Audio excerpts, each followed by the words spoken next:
नमस्कार दोस्तों।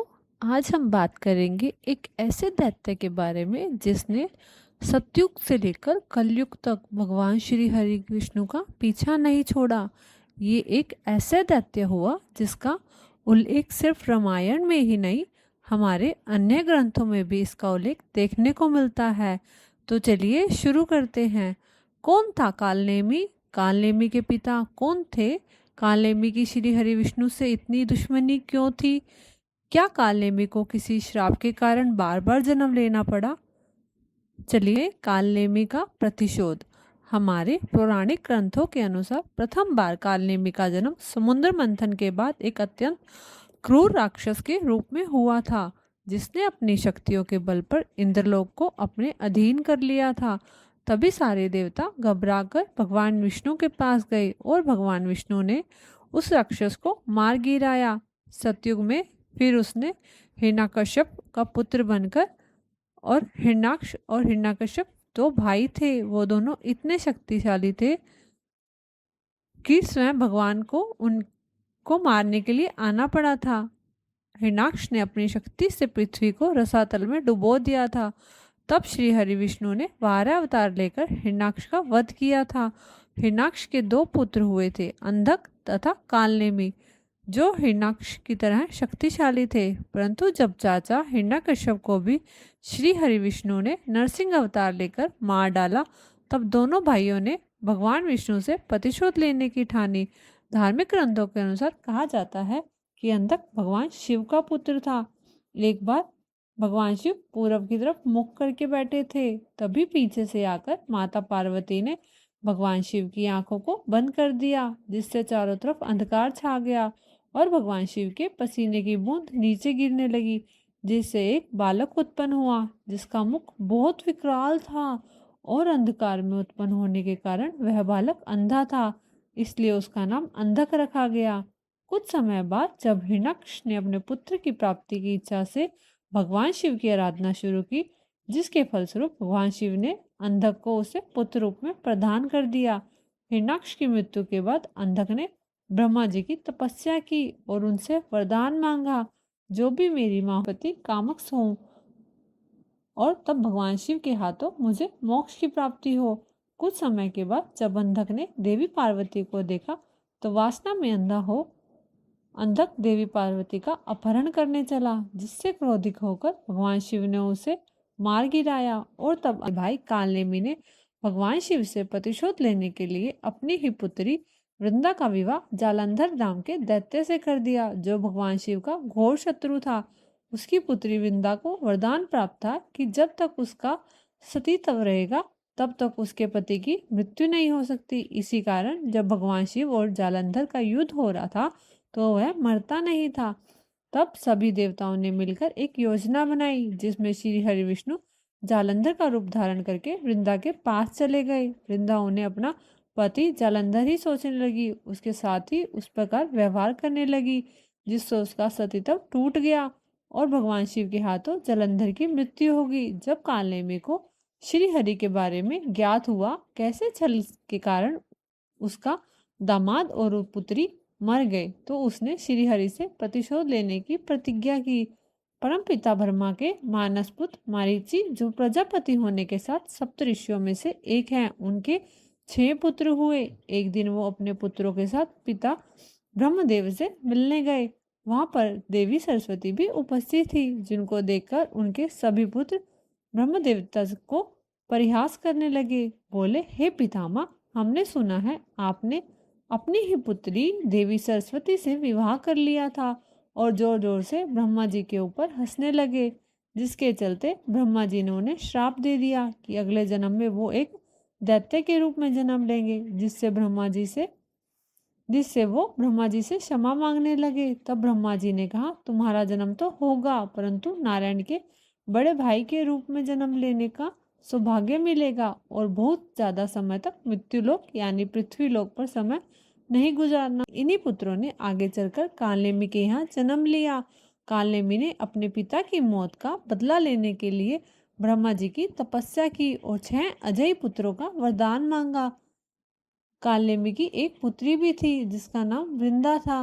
यही पुत्र ने कश्यप के कहने पर पाताल लोक में जाकर रहने लगे, क्योंकि वे इतने उत्पादी थे कि खुद उनके परिवार के लोग भी उनसे दुखी हो गए थे। कालनेमी के मना करने पर भी वो पाताल लोक में जा बसे।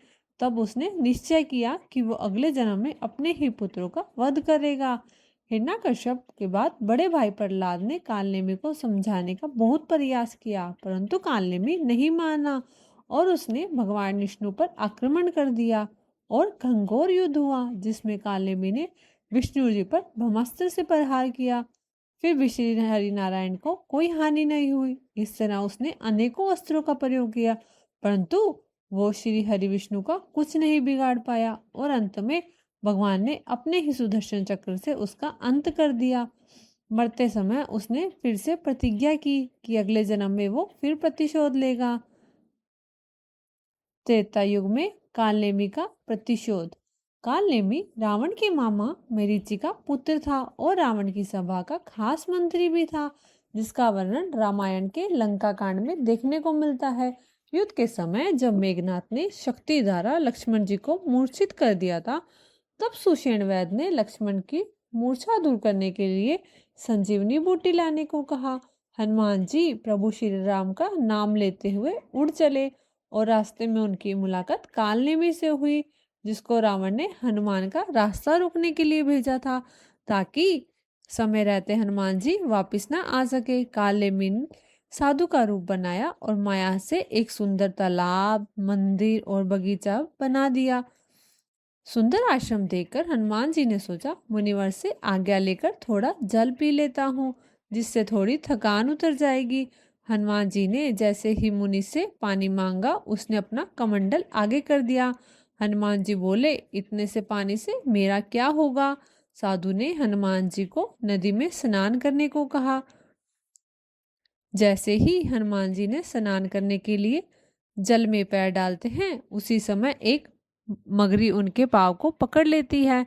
हनुमान जी ने उसे मार डाला और वह आकाश में एक सुंदर अप्सरा के रूप में प्रकट हो गई और वो अपने श्राप से मुक्त हो गई। उसने हनुमान जी को बताया, ये जो साधु वेश में है, ये कोई मुनि नहीं है, ये एक मायावी राक्षस है। हनुमान जी जैसे ही उसके पास गए, उसके सर को अपनी पूंछ में लपेटकर पटक दिया, जिससे वो अपने असली अवतार में आ गया और राम राम कहते हुए अपने प्राण दे दिए है। अब आता है द्वापर में कालनेमी का प्रतिशोध। मथुरा राजा पद्मावती सुख से जीवन व्यतीत कर रहे थे, यानी अपने मायके गई। तब कुबेर के संदेशवाहक द्रुमली ने पद्मावती के पिता सत्यकेतु से मिलने आया। तब उसकी दृष्टि पद्मावती पर पड़ी। वो उसे देखकर उस पर मोहित हो गया। द्रुमली बहुत ही पापी था। उसने पद्मावती के पति अग्रसेन का रूप धारण किया और पद्मावती के पास चला गया। उसे अपना पति समझकर पद्मावती उसके साथ वैसा ही व्यवहार करने लगी। कुछ समय बाद पद्मावती गर्भवती हो गई। तब देवर्षि नारद ने उसको सारी सच्चाई बताई, परंतु वह कुछ नहीं कर सकती थी।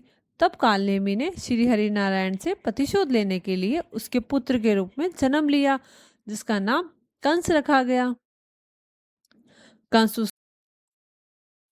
कंस में सारे गुण द्रुमली जैसे थे।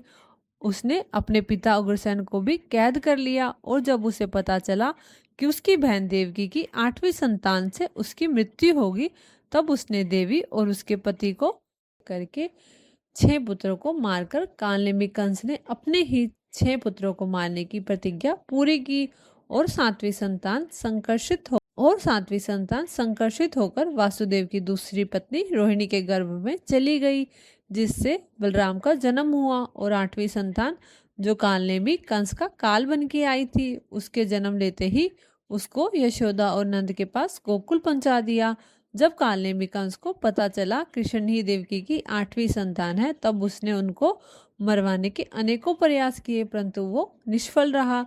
अंत में 16 वर्ष की आयु में अपने भाई बलराम के साथ मिलकर श्री कृष्ण ने उसका वध कर दिया और संसार को उसके अत्याचारों से मुक्त किया।